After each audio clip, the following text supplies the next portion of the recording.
Let's dive in and add financials to your business model. The first step is design your business model using the BMC. It doesn't matter whether you want to add the financials for your current business model or for a new business model option, create the BMC first. The next step is link the golden triangle. As discussed in previous videos, make sure that for every customer segment, there's a clear value proposition as well as a matching revenue stream. Think of this as the beginning of your business story. You create some value for some customers who in return give you money for the value you deliver to them. The next step is identify the market size and market share. You start with defining your TAM, the total addressable market. What is the total number of customers that might be interested in your product or service category? So not just your company, but the whole category. By the way, there is no product available in the world that targets every single consumer on earth. So be specific with this. The next step is, what is the SAM, the serviceable addressable market? Basically, the number of customers you could serve.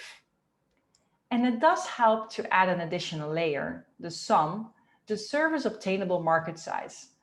What is the realistic market size your company can service in the next couple of years, or the time frame for the business model canvas that you just designed? So for every customer segment you identified on your BMC, identify how many customers you can serve on a yearly basis. In this example, the total addressable market for customer A is 1 million. I think I can get a market share of about 10%. And for the next 2 to 3 years, my service obtainable market size is 2% of TAM, which leads to a number of 20,000 customers. For customer B, I expect the TAM is 500,000. And eventually my market share might be 20%. And in the next 2 to 3 years, I expect the SOM will be 3%, leading to 15,000 customers. After you've done this, you go into the next step. You estimate the volume and the dollars of your business transactions. Once you have an idea about how many customers make up the market share for your value proposition, you'll need to come up with an estimate for how often they will purchase from you on an annual basis, and the volume that they purchase from you for each transaction, as well as the price that they pay. Do this for each revenue stream. Once you have this down, within each golden triangle, multiply the number of customers in that customer segment that will buy from you by the quantity that they'll purchase by the price. That is the total revenue for any product service on an annual basis. So let's go back to the example. For this example, I expect that customer A will do 12 purchases a year. So this is probably a monthly subscription. And I will charge $25 per month. That means my expected revenue for customer A will be 20 times $25 times 12, which is a total of 6 million. For customer B, I expect on average this customer will only buy from me once a year, where he will purchase one for a price of $100. That means my expected annual revenue from customer B will be 15,000 customers times the $100 times 1, which leads to 1.5 million on an annual basis. That gets my total expected revenue to an amount of 7.5 million, the revenue for 1 year. That's the revenue side. Now it's time to look at our cost. First, we will estimate the investment that is needed. Because unless your business is already running, it will probably require some investment to get it off the ground. Using the elements you apply to your cost structure and add some sticky notes for the investments in cash that you'll need to start your venture. This is a one-time cost and not the operating cost, so be sure to note that.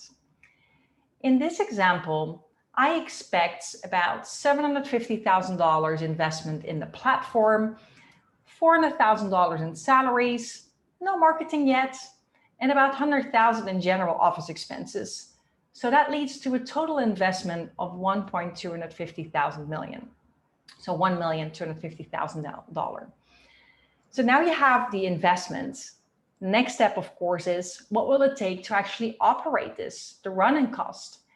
And because when you model your financials, the revenue side of it, you used a year, so we need to use the same period to estimate the cost of running the business.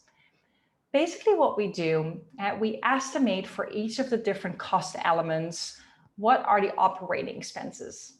A helpful way to understand if you're on the right track is to link each key activity, each key resource, and the key partnership back into some element in the cost structure box. In other words, what's it going to cost you to do the things you need to do to get your value proposition out to your customer every year?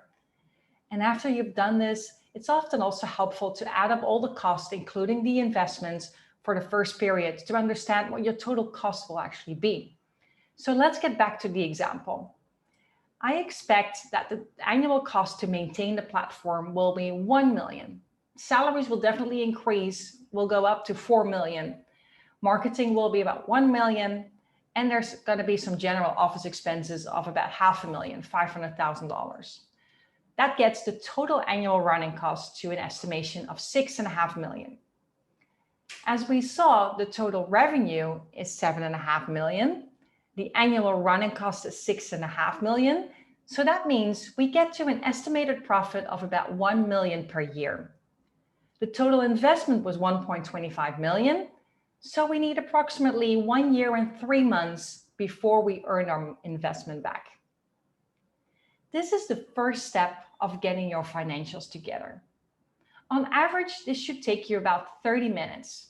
Just take some Post-its and put your first guesstimate on your business model. This is only the first part.